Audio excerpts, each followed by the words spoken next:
boy Jonathan, and welcome back to the Uncanny presents John's Corner. Sorry I missed you guys last week, hectic week, but I'm back. I even have a special Monday show, so you know, you're Monday welcome. I love y'all, and you love me.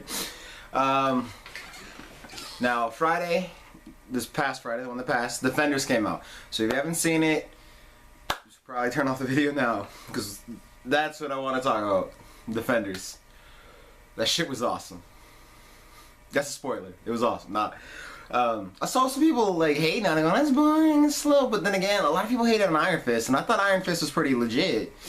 But let's just get into it. So, the first couple episodes of Defenders, I think people think it's slow because it took so long to build. And really, if you didn't like all the other shows, you're probably not gonna like the first couple episodes, because it picks up each character in their individual life, where they left off at the ending of their shows, and then kind of builds on there. Like Jessica Jones doing her whole thing, Luke Cage doing his whole thing, excuse me, Iron Fist is doing his whole thing, Matt's doing his whole thing, or not doing his whole thing. But then once they meet and get together, it becomes a real, everybody gets their dues, but it's very much Iron Fist and Daredevil. Like it's their storylines that are pushing the story forward and forward and forward.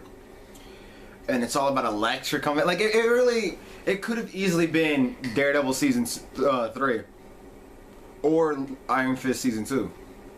It was amazing, and people did not like it. And it's just like, for what? Why? Like, what the fuck is wrong with you in the head? Because something is clearly wrong with you in the head if you did not like Defenders. There's only 8 episodes, and I'm like, man, I wish you were 13. Like, why can't you be 13? Because it was just so good, and I just want more of it. I wanted more. But it was, I loved it. I love the back and forth between Luke Cage and Iron Fist, which just makes me want a Heroes for Hire show even more. Give me Heroes for Hire. Jessica Jones, gonna like, maybe we can get some coffee sometime. It's like, oh, it was a brilliant show. Great writing, great acting. Everything about it was amazing. And I really love that during the first couple episodes, when everybody's doing their own thing, the shit was color coordinated. Like, whenever it would go to a Daredevil scene, they do this like quick little flash, and you see like kind of red go over, and then the scenes would be lit in red. The Jessica Jones scenes will be lit in blue. Luke Cage's scenes will be lit in yellow. Iron Fist scenes will be lit in green. It was just great storytelling. I mean, it wasn't obvious, it wasn't glaring. It was just kind of subtle. Like, if you weren't paying attention, you might have missed it. But it was just such brilliant filmmaking. Because that's really what it was. It was like if you watch the Daredevil shows, those are very much filmmaker shows. They're made like indie movies, and that's what this kind of felt like when doing shit like that. It was awesome. So I don't know how people can hate on this or say it was bad or whatever when it was awesome.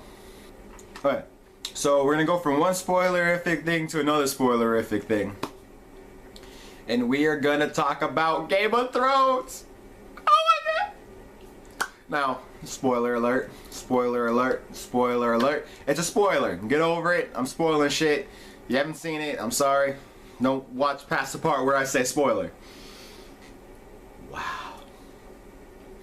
The Night King with that damn javelin, like, I really did not think they were gonna kill one of her dragons. Because one is for her, one is for her, one is for Jon, and then one is supposed to be for Tyrion. How you gonna kill Tyrion's dragon? Because I'm assuming Jon still gets his. And that chemistry between Daenerys and Jon, like, it's just building. But I did not like him bending the knee. Obviously didn't actually bend it because he couldn't get up out of bed. But he's the rightful heir, not her. And the Red Priest knew it. Because he even said, like, oh, I saw your mother. So he knew the truth. Means the truth is getting out there, even if Sam cut his girlfriend off before she could fucking explain it all to him. But Jon is the rightful heir, not Daenerys. And I can't wait till she finds out that she's not the rightful heir and see what she does. Cause you know she's gonna be pissed. And now that they have the White Walker, are we gonna see the Sarah Connors meet? Cause, you know, Cersei's a Sarah Connor.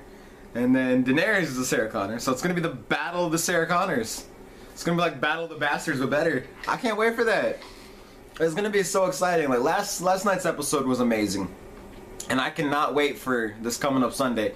But at the same time, I dread this coming up Sunday because then I'm gonna have to wait a year for the last season to finally come out, and it's only gonna be 6 episodes. I feel ripped off.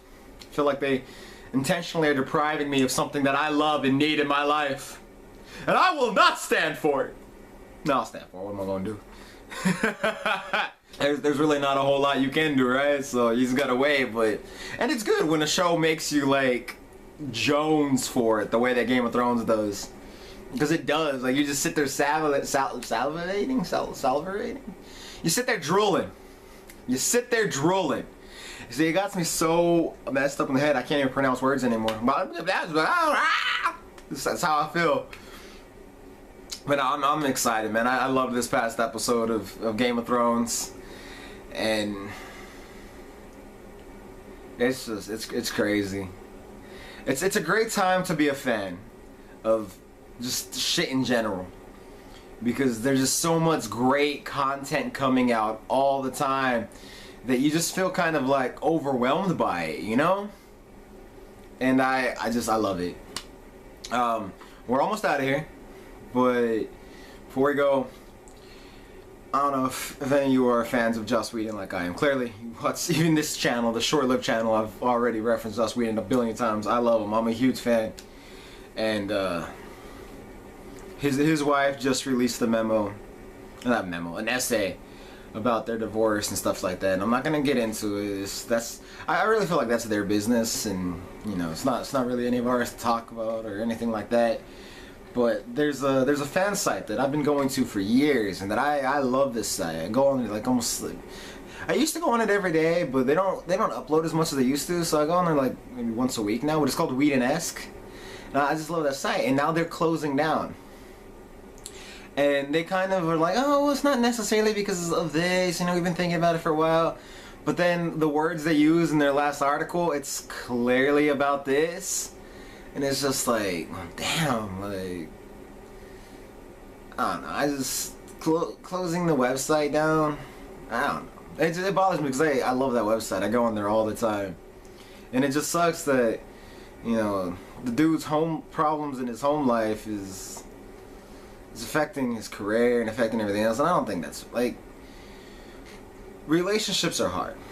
Relationships are very, very hard. But I don't know. I think it's a shame that Whedon-esque is dying. It's sad to see it go. And despite all the shit, I still love Joss Whedon. I'm looking forward to Justice League, which, as a Marvel fan, I feel guilty for saying, but hey, whatever. And yeah, so this is the Monday episode. There'll still be an episode tomorrow. Sorry about last week. Love you guys. See you soon.